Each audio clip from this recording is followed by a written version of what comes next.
हमें एक ऐसे आदमी को दिखाया गया है जो अपने जादुई रिमोट के बटन को दबाकर किसी भी लड़की को पॉज कर सकता है और इस रिमोट की मदद से ये आदमी अपने बीते हुए कल को भी देख सकता है। लेकिन इस रिमोट की वजह से ये आदमी एक बहुत बड़ी मुसीबत में फंस जाता है। कहानी की शुरुआत में हम माइकल को देखते हैं जो एक कमाल का आर्किटेक्ट है।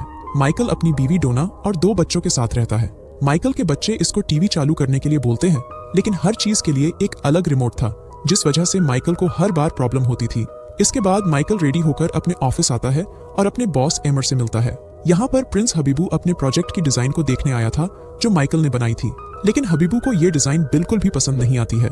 कुछ देर बाद एमर माइकल से बोलता है कि हमारे पास एक जापानीज कंपनी का प्रोजेक्ट आया है, जिसका डिजाइन तैयार करने के लिए एमर माइकल को बोलता है। लेकिन कुछ ही दिन में माइकल को डिजाइन पूरा करना था और इसे छुट्टी भी नहीं मिलेगी, और अगर डिजाइन जापानीज कंपनी को पसंद आ गया तो एमर माइकल को अपना पार्टनर भी बना लेगा। इसके बाद रात को माइकल अपने घर आता है। यहाँ पर डोना माइकल से बोलती है कि तुम्हें थोड़ा आराम करना चाहिए क्योंकि हमें कैंपिंग ट्रिप पर भी जाना है। तो माइकल डोना से बोलता है कि हमें कैंपिंग ट्रिप को पोस्टपोन करना होगा क्योंकि मुझे जापानीज कंपनी का एक बहुत बड़ा प्रोजेक्ट मिला है जिसे पूरा करने के लिए मेरे पास बहुत कम टाइम है। ये बात सुनकर डोना बहुत गुस्सा हो जाती है। इसके बाद माइकल जापानीज डॉक्यूमेंट्री देखने के लिए टीवी चालू करता है, लेकिन तभी छोटा सा हेलीकॉप्टर माइकल के सर से टकरा जाता है और अब माइकल अपने घर के सभी रिमोट से बहुत ज्यादा परेशान हो गया था। इसलिए माइकल यूनिवर्सल रिमोट लेने के लिए एक शॉप में आ जाता है। यहाँ पर माइकल एक बेड पर आकर लेट जाता है, लेकिन तभी माइकल एक गेट को देखता है जिस पर बियॉन्ड लिखा हुआ था। जब माइकल इसके अंदर जाता है तो इसे मार्टी नाम का एक आदमी मिलता है। यहाँ पर माइकल मार्टी से बोलता है कि मुझे घर की सारी चीजों को कंट्रोल करने के लिए एक यूनिवर्सल रिमोट चाहिए। तो मार्टी माइकल को अंदर लेकर जाता है और एक यूनिवर्सल रिमोट निकालता है। मार्टी माइकल से बोलता है कि मैं ये रिमोट तुम्हें फ्री में दूंगा, लेकिन कभी भी वापस इस रिमोट को नहीं लूंगा, और माइकल रिमोट लेकर यहाँ से चला जाता है। घर आने के बाद माइकल इस रिमोट से अपनी टीवी चालू करता है और रिमोट बिल्कुल सही काम कर रहा था। तभी डोना माइकल के पास आती है, इसलिए माइकल टीवी पॉज कर देता है, लेकिन टीवी के साथ साथ डोना भी पॉज हो जाती है। इस चीज पर माइकल ज्यादा ध्यान नहीं देता है और फिर से रिमोट का बटन दबा देता है और डोना यहाँ से चली जाती है। इसके बाद माइकल अपने प्रोजेक्ट पर काम करने लग जाता है, लेकिन यहाँ पर माइकल का कुत्ता आकर भौंकने लग जाता है, जिससे गुस्सा होकर माइकल रिमोट निकालता है और वॉल्यूम वाले बटन को दबाने लगता है, जिससे कुत्ते की आवाज बिल्कुल कम हो जाती है। ये देखकर माइकल बहुत हैरान हो जाती है और जैसे ही वॉल्यूम बढ़ाता है कुत्ते की आवाज आने लग जाती है। कुछ देर बाद जब माइकल अपने कुत्ते को पोटी कराने के लिए बाहर लेकर जाता है तो यहाँ पर माइकल रिमोट के फास्ट फॉरवर्ड वाले बटन को दबाता है, जिससे माइकल का कुत्ता बहुत ही स्पीड में पोटी करके अपने रूम में आकर सो भी जाता है। अब माइकल समझ चुका था कि ये एक जादुई रिमोट है जो कुछ भी कर सकता है। अगले दिन माइकल फिर से मार्टी के पास जाता है और बोलता है कि ये तो एक जादुई रिमोट है क्योंकि मैंने इससे अपने कुत्ते की वॉल्यूम कम की और फॉरवर्ड बटन से उसकी स्पीड भी बढ़ाई। इसके बाद मार्टी माइकल को मैन मेन्यू का बटन दबाने के लिए बोलता है और जैसे ही माइकल बटन दबाता है इसके सामने बहुत सारे ऑप्शन आ जाते हैं जहां से माइकल कुछ भी देख सकता था। इसके बाद माइकल अपने पास्ट को देखता है जब माइकल एक छुआ और अपने मोम डैड के साथ लंच कर रहा था। इसके बाद मार्टी बोलता है कि ये एक बहुत पावरफुल डिवाइस है, इससे तुम कुछ भी कर सकते हो। मार्टी माइकल को एक कार्ड भी देता है और बोलता है अगर तुम्हें कुछ पूछना हो तुम मुझे कभी भी कॉल कर सकते हो। इसके बाद जब माइकल अपने घर आता है तो माइकल देखता है डोना माइकल के मोम डैड को शाम को डिनर पर बुला रही थी। माइकल डोना को मना करता है, लेकिन डोना माइकल की नहीं सुनती है। माइकल बोलता है कि इन सब चीजों के लिए मेरे पास टाइम नहीं है क्योंकि मुझे आज रात अपना प्रोजेक्ट तैयार करना है। तभी माइकल को आइडिया आता है और माइकल रिमोट निकालकर फास्ट फॉरवर्ड वाला बटन दबा देता है, जिससे शाम हो जाती है।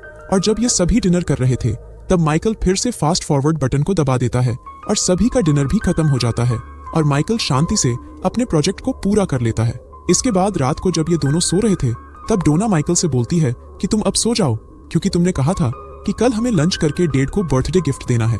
लेकिन माइकल को ये बात याद नहीं थी, इसलिए माइकल मार्टी को कॉल करता है और मार्टी माइकल के घर ही आ गया था। इसके बाद मार्टी माइकल को ऑटो पायलट मोड के बारे में बताता है, यानी जब भी माइकल फास्ट फॉरवर्ड करेगा तब माइकल ऑटो पायलट मोड पर चला जाएगा और उस टाइम पर की गई बात माइकल को याद नहीं रहेगी। इसके बाद मार्टी यहाँ से चला जाता है। अगले दिन माइकल बहुत लेट उठता है, इसलिए माइकल फिर से रिमोट निकालकर फास्ट फॉरवर्ड करता है और कुछ ही देर में माइकल ऑफिस जाने के लिए रेडी भी हो जाता है। इसके बाद शाम को माइकल और एमर अपने जापानीज क्लाइंट से मिलते हैं। प्रोजेक्ट देखने के बाद जापानीज क्लाइंट बोलते हैं कि हमें आपस में कुछ डिस्कशन करना है। इसके बाद जब ये सभी आपस में बात कर रहे थे तब माइकल अपने रिमोट से वॉल्यूम बढ़ाता है और इनकी बातें सुनने लगता है और इन जापानीज क्लाइंट को प्रोजेक्ट बिल्कुल भी पसंद नहीं आया था।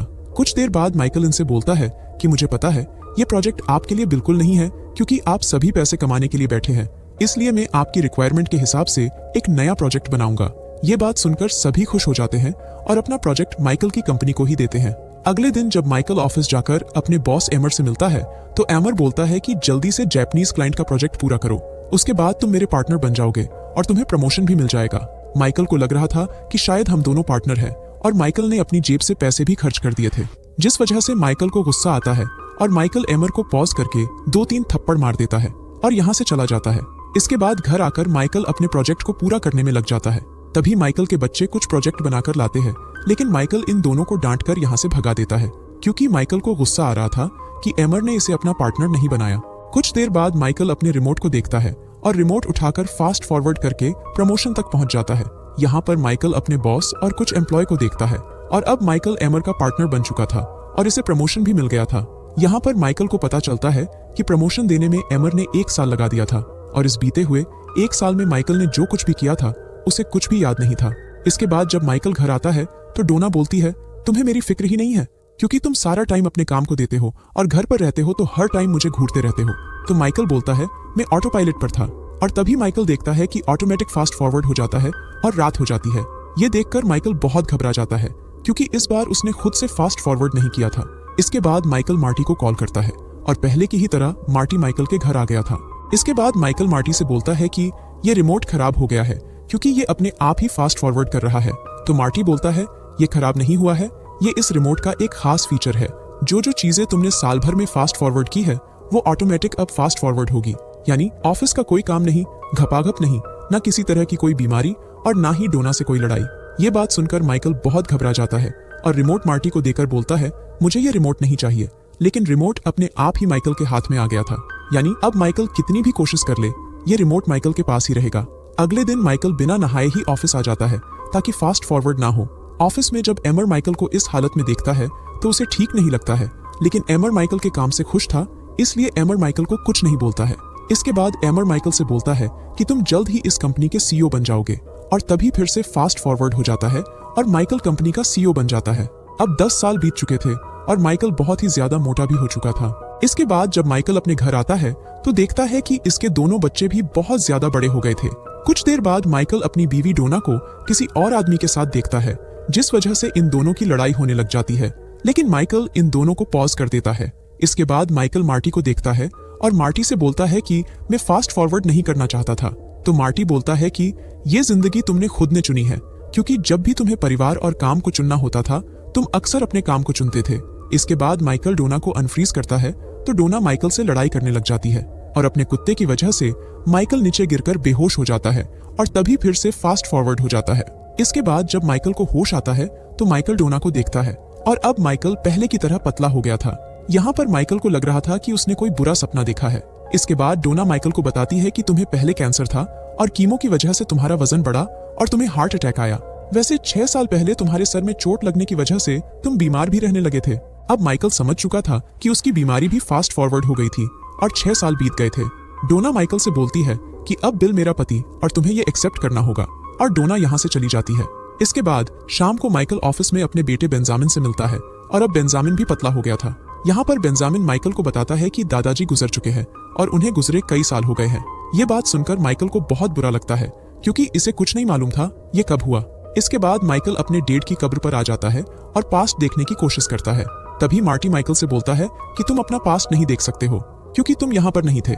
इसके बाद माइकल अपने उस पास्ट को देखता है जब ये आखिरी बार अपने डेड से मिला था। यहाँ पर माइकल के डेड ऑफिस आते हैं और बोलते हैं कि आज रात हम तीनों घर पर पार्टी करेंगे, लेकिन माइकल अपने डेड को डांटकर भगा देता है।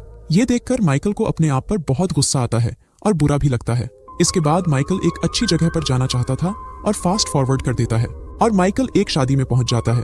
दरअसल ये शादी डोना और बिल की थी और माइकल ने ही शादी का सारा खर्चा उठाया था और इस चीज के लिए डोना माइकल से बोलती है कि मैं बहुत खुश हूँ तुमने हमारे लिए इतना कुछ किया।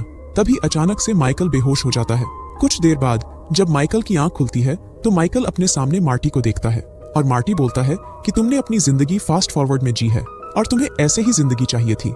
इसके बाद माइकल से मिलने उसके दोनों बच्चे आते हैं। यहाँ पर माइकल बेंजामिन से पूछता है कि आखिर तुम हनीमून पर कब जा रहे हो। तो बेंजामिन बोलता है कि अभी हनीमून पर जाना कैंसिल कर दिया है क्योंकि मुझे ऑफिस में बहुत काम है। इसके बाद ये दोनों भाई बहन यहाँ से जाने लगते हैं। तभी माइकल बेड से खड़ा होकर इनके पीछे पीछे जाने लगता है और रास्ते में ही गिर जाता है। बेंजामिन माइकल को देख लेता है और सभी दौड़कर माइकल के पास आते हैं।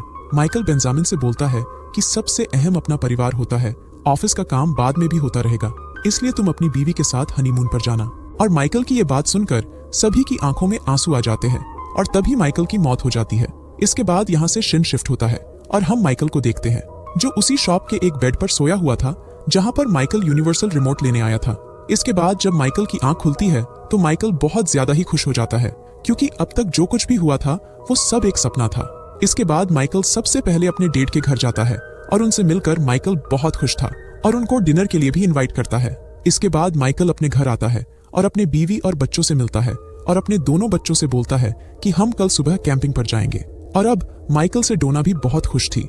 इसके बाद जब माइकल अपने डेट को कॉल करने वाला था तब माइकल उसी यूनिवर्सल रिमोट को देखता है और माइकल को बहुत अच्छे से पता था इस रिमोट को कहाँ रखना है और ये मूवी यहीं पर खत्म हो जाती है।